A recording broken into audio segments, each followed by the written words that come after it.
where did the refugees come from? I don't mean did they come from Syria or Afghanistan, that we know. But why did they come? Okay, they came because of war. Where did the war come from? From my country, from the CIA, which first started to overthrow the Afghan government back in 1979. The U.S. has been involved in Afghanistan in war, both covert and overt, for nearly 40 years.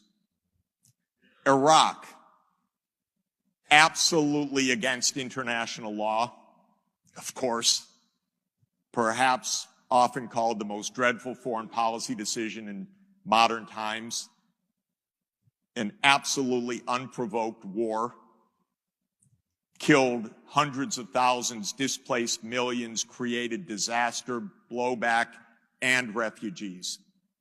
And what about Syria? Was that really the result of the protests on the ground? No. That was the result of a decision of the United States. I'm not here to make a brief for Bashar al-Assad, but I am here to say that covert regime change is against the law and is an unmitigated disaster.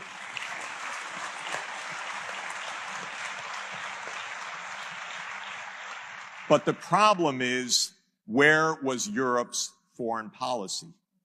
Because where was Europe to say, no, U.S., you know, the president signed an order, a secret order, where was Europe to stand up and say no? Well, some countries in Europe were cheering. That's a disaster.